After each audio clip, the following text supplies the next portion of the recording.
Então vamos lá, estamos chegando ao capítulo 43 do livro Nosso Lar, e cujo título é Em Conversação. Só para relembrar, nos capítulos anteriores começou a Segunda Guerra Mundial, né? E um dos primeiros países que foram acometidos pela guerra é a Polônia, né? E no capítulo anterior teve a palavra do governador, incentivando as pessoas, os espíritos lá de Nosso Lar, a se inscreverem para as frentes de trabalho, né, na Europa, principalmente na Polônia, né, e também falando sobre a Escola do Medo. Acho que vocês devem lembrar, se é a primeira vez, a Escola do Medo era um curso que eles estavam tendo lá em Nosso Lar para que as pessoas não ficassem com receio do que ia acontecer, né? Porque o que vai acontecer, né? E todos lá estavam protegidos e preparados para isso. Então vamos à leitura. O Ministério da Regeneração continuou... Tá ligado isso aqui? Depois eu edito. Então vamos à leitura. O Ministério da Regeneração continuou cheio de expressões festivas, né, porque tinha acabado a palestra do governador e ele incentivou todos a sentimentos bons e positivos. Então todos que chegaram naquela palestra tristes, preocupados, saíram de lá mais fortalecidos. Não obstante se haver retirado o governador ao seu círculo mais íntimo, ou seja, o governador já tinha ido embora porque ele tinha mais o que fazer, comentavam-se os acontecimentos. Centenas de companheiros se ofereciam para os trabalhos árduos da defensiva, assim correspondendo ao apelo do grande chefe espiritual. Vocês lembram quantos trabalhadores o governador precisava? 30 mil. Dentro de 2 milhões de moradores em Nosso Lar, 30 mil. Centenas de companheiros se ofereciam para os trabalhos árduos da defensiva, assim correspondendo aos apelos do grande chefe espiritual. Procurei Tobias para consultá-lo sobre a possibilidade do meu aproveitamento, mas o generoso irmão sorriu da minha ingenuidade e falou: André, você está começando agora uma tarefa nova. Não se precipite, solicitando acréscimo de responsabilidade. Isso acontece muito em casa espírita. A pessoa começa a entrar na casa espírita e já quer ir para a mesa. Não porque eu sinto uns negócios, eu quero ir para a mesa. Não, vai servir a água, né? Vai arrumar as cadeiras, vai devagar, né? O André que já queria logo já pegar na enxada, já queria ir logo para frente de batalha. Haverá serviço para todos, disse-nos ainda agora o governador. Não se esqueça de que as nossas câmaras de retificação constituem núcleos de esforço ativo, dia e noite. Não se aflija. Recorde que 30 mil servidores vão ser convocados para vigilância permanente. Destarte, na retaguarda, serão muito grandes os claros a preencher. Então, destarte é mais ou menos assim seja, tá? Assim, né? Assim, dessa forma, na retaguarda, serão muito grandes os claros a preencher. Identificando meu desapontamento, o bondoso companheiro bem-humorado acentuou depois de ligeira pausa. Contente-se com a matrícula na escola contra o medo. Contente-se com a matrícula na escola de aprendizes do Evangelho. Contente-se na escola de aprendizes do ensino básico do Espiritismo. Contente-se em estudar, em aprender, em ter conhecimento. Nesse interim, recebi grande abraço creia que isso lhe fará enorme bem. Nesse interim, recebi grande abraço de Lísias, que integrara na festa a deputação do Ministério do Auxílio. Com a licença de Tobias, retirei-me em companhia de Lísias para gozar de palestra mais íntima. Tobias era um responsável pelas câmaras de retificação, junto com a... Deu branco o nome dela. Deu branco agora. E Lísias, não sei se você viu o livro, se você viu o filme ou não, Lísias era o amigo de André, que era filho da Dona Aurora, que tinha uma casa lá, tinha uma casa e acomodou André Luiz na casa dela, né? Então eles ficaram muito amigos, tá? Agora eu não lembro, vou lembrar o nome dela daqui a pouco. Então, com a licença de Tobias, retirei-me em companhia de Lísias para gozar de palestra mais íntima. Conhece você, indagou ele, o ministro Benevenuto aqui na Regeneração, o mesmo que chegou anteontem da Polônia? E André respondeu, não tenho esse prazer. Vocês lembram quantos ministérios tem em nosso lar? 6. Quantos ministros tem cada ministério? 12. Então, o Benevenuto era um dos 12 ministros do Ministério da Regeneração, tá? Tinha o Ministério da Regeneração, o Ministério do Esclarecimento, o Ministério da... A memória está me traindo hoje. Vamos lá, vamos ao seu encontro, replicou Lísias, envolvendo-me nas vibrações do seu imenso carinho fraterno. Há muito que tenho a honra de incluí-lo no círculo das minhas relações pessoais. Daí a momentos, estávamos no grande recinto verde, consagrado aos trabalhos desse ministro da regeneração, que eu apenas conhecia de vista. O recinto verde, vocês lembram que é aquele local que a veneranda criou, né, que é feito de... Os assentos são feitos da própria relva, né, eu já mostrei várias imagens de desenhos para vocês, né? Numerosos grupos de visitantes permutavam ideias sobre a copa das grandes árvores. Lísias conduziu-me ao núcleo maior, onde Benevenuto trocava impressões com diversos amigos. Apresentando-me com generosas palavras, o ministro acolheu-me, cortês, admitindo-me na sua roda com extrema bondade. A conversação continuou nos rumos naturais e notei que se discutia a situação da esfera terrestre. E aí o ministro fala, muito doloroso o quadro que vimos, comentava Benevenuto, em tom grave. Habituados ao serviço da paz na América, nenhum de nós imaginava que fosse o trabalho de socorro espiritual nos campos da Polônia, porque na América estavam em paz, não tinha guerra, né? E apesar, aqui na Terra, já falei isso na aula passada, vou repetir, aqui no planeta Terra, os países existem fronteiras, né? Os países têm fronteiras. No mundo espiritual não existem fronteiras, né? Então, se uma colônia precisa de auxílio, procura auxílio em outra colônia e vai gente lá para auxiliar, né? Por isso que Benevenuto estava na Polônia, ele foi lá para tentar ajudar de alguma forma. Tudo obscuro, tudo difícil, não se podem ali esperar claridades de fé nos agressores, tampouco na maioria das vítimas que se entregam totalmente a pavorosas impressões. Os encarnados não nos ajudam, apenas consomem nossas forças. Desde o começo do meu ministério, nunca vi tamanhos sofrimentos coletivos. Então, o que ele estava relatando, que a situação da Polônia, espiritualmente falando, na egrégora em cima da Polônia, era de tamanhos sofrimentos que criavam obscuridade.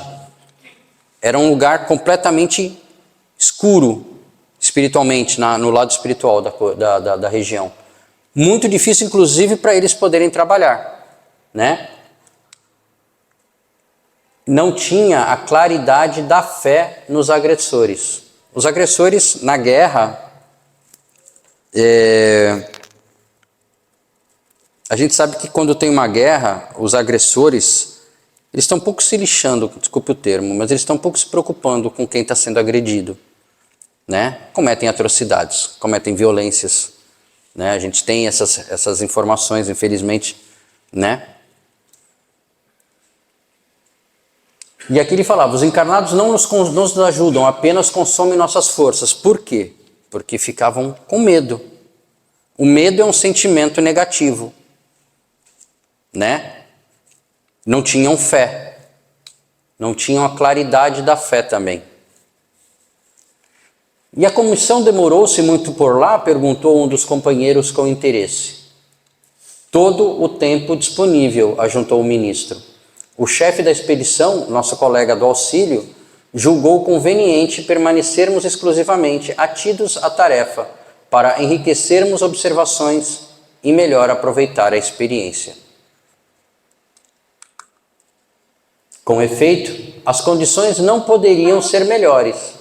Acredito que nossa posição está muito distante da extraordinária capacidade de resistência dos abnegados servidores espirituais que ali se encontram de serviço. Então ele relata aqui, tá, que a condição, a posição dos trabalhadores do Ministério do Auxílio, mais um ministério veio, né? Regeneração, esclarecimento, auxílio, até o final da aula vem todos.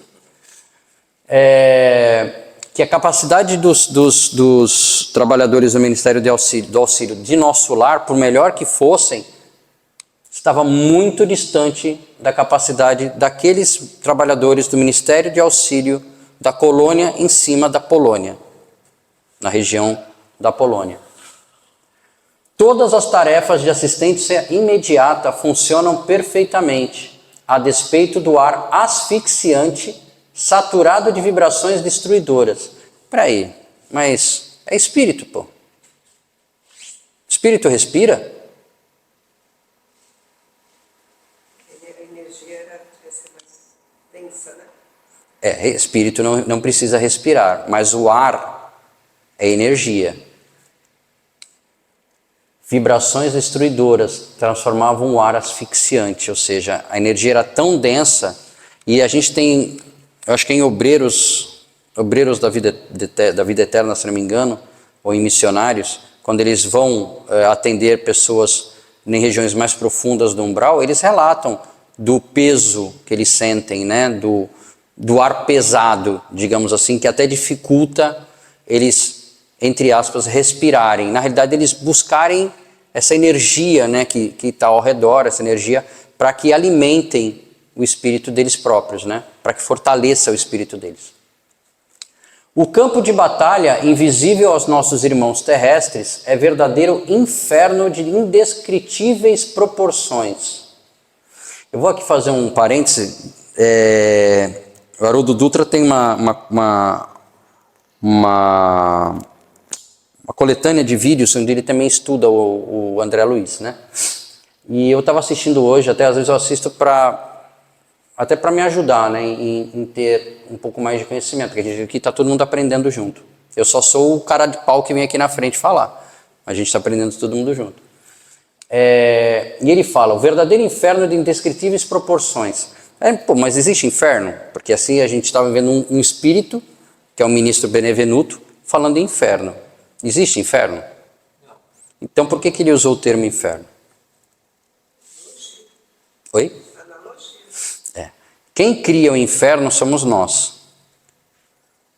Então ele quis... Porque a gente tem uma imaginação, né? A gente viu várias imagens, né? Desde que todo mundo aqui deve ter sido criado... Acho que poucos vieram já da doutrina espírita, muitos vêm da Igreja Católica. Então tem aquela imagem do inferno, de corpos pegando fogo, né? O fogo ardente do inferno, o mármore do inferno, como vários usam esse termo. Então aqui ele está falando que o verdadeiro inferno é de indescritíveis proporções, criadas pelos encarnados que estavam em guerra. Criavam um ambiente tão pesado, tão destrutivo, que analogicamente parecia um inferno. Nunca como na guerra, evidencia o espírito humano a condição de alma decaída, apresentando características essencialmente diabólicas. E a gente sabe que o diabo não existe, né? O que existem são espíritos ignorantes no sentido de não conhecerem o amor do Pai, não o amor de Deus, né? E eles, em alguns, essa escuridão é tão grande que a gente poderia usar essa analogia, né, de seres diabólicos. Vi homens inteligentes e instruídos localizarem com minuciosa atenção determinados setores de atividade pacífica para o que chamam impactos diretos. Ou seja, pessoas que coordenavam a guerra procuravam alvos pacíficos para impactos diretos, para causar o maior dano possível, o maior caos possível. Atacavam igrejas, atacavam escolas, né? Bombas de alto poder explosivo destroem edifícios pacientemente edificados. Aos fluidos venenosos da metralha casam-se as emanações pestilentas do ódio e tornam quase impossível qualquer auxílio. Você vê algum, assim, esse relato aqui, ó, emanações pestilentas, existe algum animal que faça mal gratuitamente a outro animal? Só o ser humano. Só essa besta de 2 pernas que anda pelo planeta. Nessa situação também, nessa situação de guerra, você ainda tem, além da maldade dos soldados, daqueles que estão lutando, ainda tem os obsessores aí do lado, né? A gente vai chegar lá. O que mais me contristou, porém, foi a triste condição dos militares agressores, quando algum deles abandonava as vestes carnais, ou seja, quando morria, desencarnava, compelido pelas circunstâncias, dominados na maioria por forças tenebrosas, espíritos, né, que grudavam nele para que eles fizessem aquelas, né? Dominados na maioria por forças tenebrosas, fugiam dos espíritos missionários, ou seja, daqueles que iam resgatá-los, chamando-lhes a todos de fantasmas da cruz. Então eles estavam sobre um domínio tão pesado de forças tenebrosas, né, das trevas, digamos assim, de espíritos maléficos. Maléficos não é bem o termo, né? Eu não gosto muito de usar esse termo porque mal ninguém é. Mas espíritos que não tinham dentro deles o amor de Deus, né? Que só queriam saber de violência e se locrupetravam dessa violência, né? Se alimentavam desse ódio, que quando os soldados desencarnavam e viam os espíritos de luz, fugiam, chamando eles de fantasmas da cruz. E não eram recolhidos para esclarecimento justo, inquiriu alguém, interrompendo o narrador. Ou seja, poxa, mas mesmo assim, né, você não pegava ele pela força, né, dava uma chave de braço e saía arrastando ele? Benevenuto esboçou um gesto significativo e respondeu: será sempre possível atender aos loucos pacíficos no lar, mas que remédio se reverterá aos loucos furiosos, senão o hospício? Então, o que ele quer dizer? Que aqueles que se abriam a possibilidade de serem resgatados, porque Deus nunca ultrapassa o limite do livre-arbítrio de cada um. Não, Deus nunca vai ultrapassar o limite do livre-arbítrio de cada um. Ele fala para você: faça o bem. Se você fizer, beleza. Se você não fizer, não é agora, daqui a 1000 encarnações, uma hora você vai fazer. Então ele nunca ultrapassa o limite do livre-arbítrio de ninguém. Então o que ele fala aqui, ó, atender a loucos pacíficos no lar é possível. Ou seja, quem se abria essa possibilidade de ser resgatado, eles resgatavam. Mas que remédio se reverterá aos loucos furiosos senão o hospício? O que é o hospício? É umbral, é as regiões mais profundas, né? Os abismos umbralinos, as regiões que cada um fica conforme a sua sintonia. Não havia outro recurso para tais criaturas senão deixá-las nos precipícios das trevas, onde serão naturalmente compelidas a reajustar-se, dando ensejo a pensamentos dignos. E a gente tem um pequeno exemplo do próprio André Luiz, que ficou 8 anos no umbral até a hora que ele teve pensamentos dignos e foi resgatado. 8 anos é muito tempo, né? Imagina esses aí. Quanto tempo não devem estar? Apesar que muitos deles podem até ter sido resgatados, né? Ou reencarnaram compulsoriamente. Muitos deles podem ter reencarnado compulsoriamente. É razoável, portanto, que as missões de auxílio recolham apenas os predispostos a receber o socorro elevado. A gente estava falando na aula da Suzy, né, sobre as pessoas se curarem, né, sobre que não é milagre, tem ciência por trás disso, né? Porque a gente sabe que os espíritos, quando você vai numa casa pedir auxílio, fazer tratamento de fluidoterapia ou que seja lá que termo cada casa dê, existe uma equipe médica trabalhando, uma equipe espiritual trabalhando, existem os médiuns, que é o meio, né? São os médiuns, que estão lá doando fluidos para auxiliar nesse tratamento, mas como disse Jesus, a tua fé te curou. Então, se você não tiver a fé que vai se curar, você pode dar uma melhoradinha, mas curar não cura. E mesmo assim que você tenha muita fé, pode ser que você não se cure, mas você ganhe uma sobrevida. Né? Você tinha que morrer com 10 anos, morre com 20 anos depois. Né? Mas tudo depende de você. E, mais importante que Jesus falava, depois que ele curava alguém, o que ele falava? Não peques mais. Vai, não peques mais.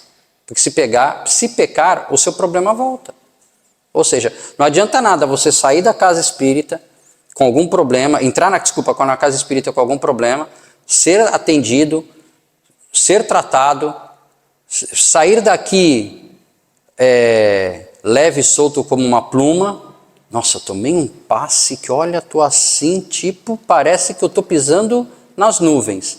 Na primeira esquina, cara, um carro te fecha, tu já jogou todo o tratamento para o espaço. Então, é razoável, portanto, que as missões de auxílio recolham apenas os predispostos a receber o socorro elevado. Os espetáculos entrevistos foram, portanto, demasiadamente dolorosos por muitas razões. E aqui, é isso que eu estava falando para vocês. Em Marcos, capítulo 10, versículos 51 e 52. E Jesus, falando, disse-lhes: que queres que te faça? E o cego lhe disse: mestre, que eu tenha vista. Primeiro ele perguntava para que a pessoa se desejasse a cura. Então você tem que desejar ser curado. E Jesus lhe disse: vai, a tua fé te salvou. E logo viu e seguiu Jesus pelo caminho. Ou seja, o cego foi curado e seguiu Jesus. O que é seguir Jesus? Os ensinamentos. Entendeu? É difícil? Opa, e como? Senão a gente já não estava nem mais aqui se a gente tivesse conseguido isso, né? Valendo-se de ligeiro intervalo, outro companheiro opinou: é quase incrível que a Europa, com tantos patrimônios culturais, se tenha abalançado a semelhante calamidade. Falta de preparação religiosa, meus amigos, não é falta de religião. Não é falta de religião, é falta de religiosidade, que é diferente. Porque eu posso frequentar um centro espírita, uma igreja católica, uma igreja evangélica, uma igreja mórmon, uma igreja protestante, umbanda, candomblé, pouco importa. Se não tiver o religare, porque religião vem do latim religare, obrigado. Vem do latim religare, que é ligar você com o alto. Então você tem que ter religiosidade. E para ter religiosidade, assim, eu já falei isso uma vez, não precisa nem vir no centro espírita, gente. Entendeu? Como dizia Chico, né, mais vale um ateu caridoso do que um religioso egoísta. Então aqui, ó, falta de preparação religiosa, meus amigos, definiu o ministro com expressiva inflexão de voz. Não basta ao homem a inteligência apurada, é-lhe necessário iluminar raciocínios para a vida eterna. As igrejas são sempre santas em seus fundamentos e o sacerdócio será sempre divino, quando cuide essencialmente da verdade de Deus. Mas o sacerdócio político jamais atenderá à sede espiritual da civilização. Naquela época, e como hoje, a igreja virou, em alguns casos, mais uma questão política do que religiosa. Sem o sopro divino, as personalidades religiosas poderão inspirar respeito e admiração, não, porém, a fé e a confiança.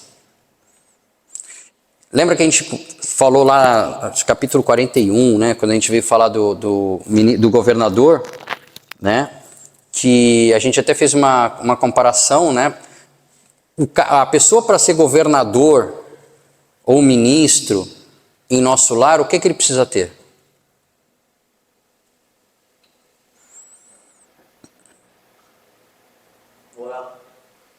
Moral elevada.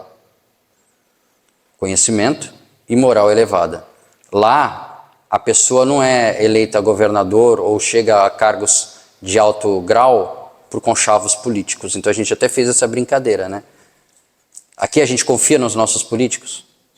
Não. Porque eles não nos trazem nem fé nem confiança. Agora, confiamos em Jesus Cristo? Porque ele é exemplo de fé, de moral. As pessoas lá em nosso lar confiam no governador? Como confiam nos ministros. E aí vem a pergunta, mas e o espiritismo? Perguntou abruptamente um dos circunstantes. Não surgiram as primeiras florações doutrinárias na América e na Europa há mais de 50 anos? Ele estava falando do nosso querido Allan Kardec. Allan Kardec, Leon Denis e outros que vieram tanto na América como na Europa. Não continua esse movimento novo a serviço das verdades eternas?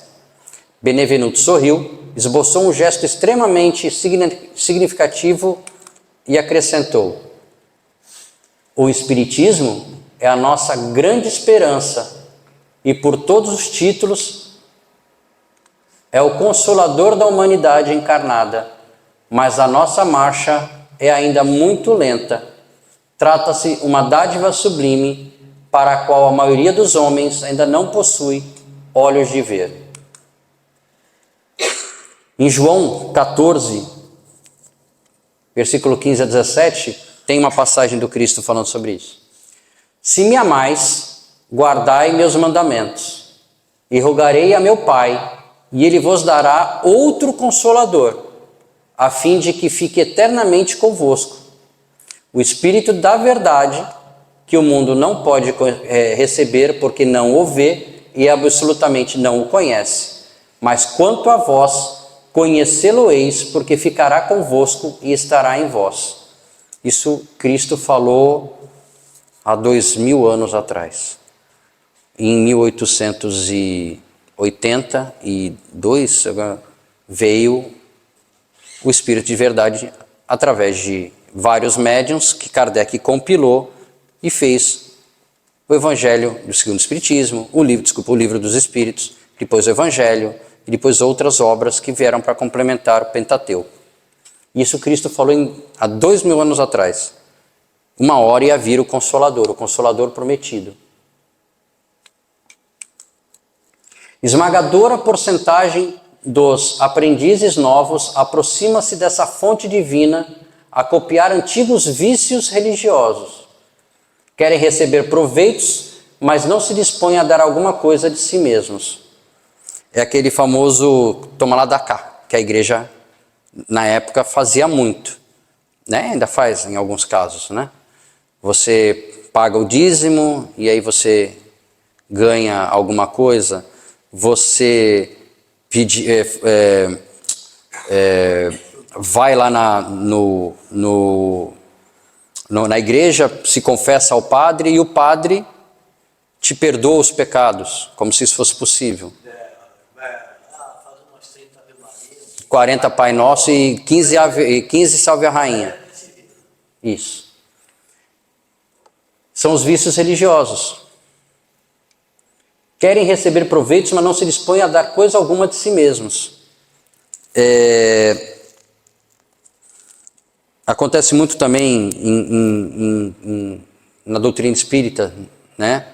Quem não conhece, eu conheci alguns, que quando você falava assim, pô, a gente precisa abrir mais uma tarefa.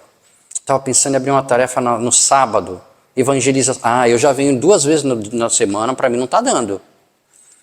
Eu já venho na palestra pública e eu já venho na noite do trabalho mediúnico, para mim está complicado, para mim sábado não dá. Pô, então sexta também não. Por quê? Não, porque sexta eu saio com meus amigos. Então tá bom. Trabalho é importante, não precisa você abrir uma tarefa na casa espírita, vamos entregar quentinha, tem que caçar no laço, né? Não sei aqui, mas em alguns lugares você tem que caçar no laço para entregar quentinha. Então eles querem receber os proveitos, mas não se dispõem a dar coisa alguma de si mesmos. Invocam a verdade, mas não caminham ao encontro dela. Falam muito e agem pouco. Enquanto muitos estudiosos reduzem os médiuns a cobaias humanas, isso na época era muito comum, isso na Inglaterra. Na Inglaterra tinha um cientista que fez vários estudos com médiuns, porque na França falava a mediunidade, o estudo da mediunidade, eu não sei se eu estou queimando etapa, tá, Suzy, mas me perdoa. Na França focavam muito na moral, na filosofia, né? Na doutrina, mas na Inglaterra eles focavam muito na ciência. Então eles chegavam a pesar espíritos. Eles conseguiam pesar espíritos. Porque eles pesavam o médium antes, durante e depois de uma sessão mediúnica. E eles conseguiam descobrir que um médium pesava, uma pessoa magra, pesava 40 quilos, de repente recebia um espírito, a balança ia para 100 quilos. Voltava para 40 quilos. Né?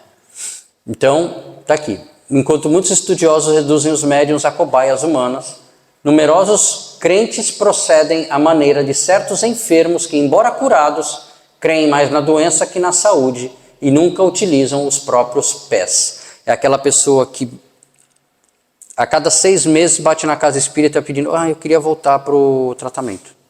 Bom, mas você acabou de sair, está tudo certo, não? Mas é que eu não sei. Mas você tem feito evangelho no lar? Não. Você está participando você vem nas palestras? Não. Fica difícil. Mas tudo bem, a casa, né, aceita, faz de novo. A gente tá para ajudar. Mas a pessoa também tem que se ajudar também. Tem um livro bom também, recomendo para quem puder, O Médico Jesus. Muito bom esse livro, do José Carlos de Luca.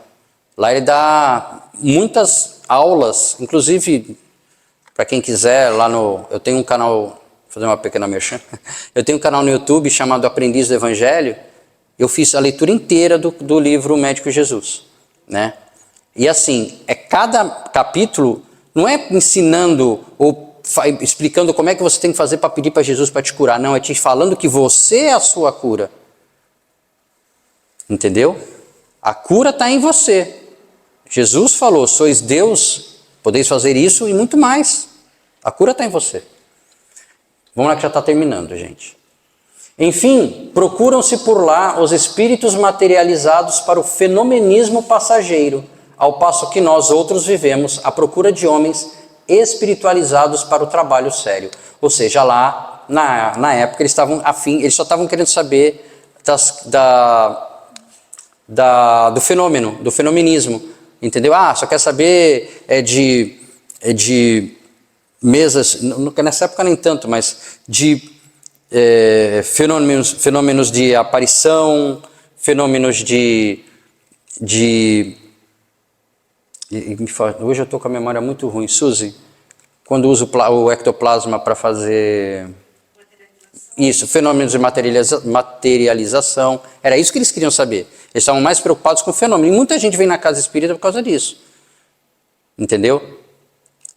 Quantas pessoas, eu não sei aqui, mas na casa que eu trabalhava, às vezes a gente estava na porta e muita gente fala, vocês fazem psicografia? Vocês têm trabalho de cartas...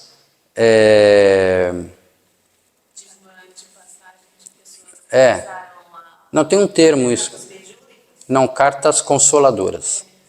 Você tem trabalho de... Não, não temos. Você sabe onde tem? Aí a gente indicava, então eu vou lá. Não, mas vai ter palestra. Não, eu vou lá. Porque só quer saber do fenômeno. Né? E aí recebe a carta, às vezes até fala que a carta não é, reclama com o médium, que a culpa é do médium. Aí quando fala que olha, a doutrina espírita não é só isso, tá? Olha, você recebeu a carta, seu ente querido está bem, mas você quer entender melhor isso? Procura um curso, vai fazer um curso de... não tenho tempo. O trocadilho arrancou expressões de bom humor geral, acrescentando o ministro gravemente. Nossos serviços são astronômicos. Não esqueçamos, porém, que todo homem é semente da divindade, ou seja, sois deuses, podeis fazer isso e muito mais. Ataquemos a execução de nossos deveres com esperança e otimismo, e estejamos sempre convictos de que, se bem fizermos a nossa parte, podemos permanecer em paz, porque o Senhor fará o resto. Essa frase aqui, podemos permanecer em paz, porque o Senhor fará o resto, é fé. É fé, tá? Estejamos sempre convictos de que, se bem fizermos a nossa parte, ou seja, se nós seguirmos tudo o que Jesus nos passou, podemos permanecer em paz, porque o Senhor fará o resto.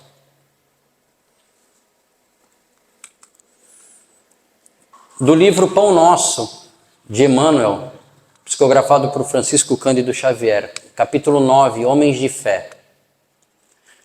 Todo aquele, pois, que escuta estas minhas palavras e as pratica, assemelha-lo-ei ao homem prudente que edificou a sua casa sobre a rocha, disse Jesus em Mateus 7, 24. E aqui vem um pequeno comentário de Emmanuel. Os grandes pregadores do Evangelho sempre foram interpretados à conta de expressões máximas do cristianismo, na galeria dos tipos veneráveis da fé. Entretanto, isso somente aconteceu quando os instrumentos da verdade efetivamente não olvidaram a vigilância indispensável ao justo testemunho. Ou seja, expressões máximas, né? Os grandes pregadores, mas vinha junto o testemunho. Porque a palavra leva, mas o arrasta. Obrigado. É interessante verificar que o mestre destaca entre todos os discípulos aquele que lhe ouve os ensinamentos e os pratica. E os discípulos somos todos nós. Daí se conclui que os homens de fé não são aqueles apenas palavrosos entusiastas, mas os que são portadores igualmente da atenção e da boa vontade perante as lições de Jesus, examinando-lhes o conteúdo espiritual para o trabalho de aplicação no esforço diário. Reconforta-nos assinalar que todas as criaturas em serviço no campo evangélico seguirão para as maravilhas interiores da fé. Todavia, cabe-nos salientar em todos os tempos o subido valor dos homens moderados que, registrando os ensinos e avisos da Boa Nova, cuidam, desvelados, da solução de todos os problemas do dia ou da ocasião, sem permitir que suas edificações individuais se processem longe das bases cristãs imprescindíveis. Ou seja, cuidam, desvelados, da solução de todos os problemas do dia a dia, dentro das bases cristãs imprescindíveis. Em todos os serviços, o concurso da palavra é sagrado e indispensável, mas aprendiz algum deverá esquecer o sublime valor do silêncio, a seu tempo, na obra superior do aperfeiçoamento de si mesmo, a fim de que a ponderação se faça ouvida dentro da própria alma, norteando-lhe os sentidos. Então aqui ele diz que em todos os serviços, ou seja, em todos os momentos da nossa vida, o concurso da palavra é sagrado e indispensável. Sim, nós temos que orar, falar, dar testemunho, tudo bem. Mas que a gente não deve esquecer o valor sublime do silêncio a seu tempo na obra superior do aperfeiçoamento de si mesmo, a fim de que a ponderação se faça ouvida dentro da própria alma. Às vezes a gente tem que nos calar, porque os problemas virão e não adianta a gente ficar gritando, desesperado, arrancando os cabelos. A gente tem que ter fé para ficar ponderado, para que se faça ouvida dentro da própria alma e norteie os destinos. Ou seja, aqui, um resumo que eu entendo, os problemas virão, as tempestades vão acontecer, nós teremos problemas, mas que nós temos que nunca duvidar do nosso potencial e, principalmente, nunca perder a fé. Tá bom? É isso por hoje.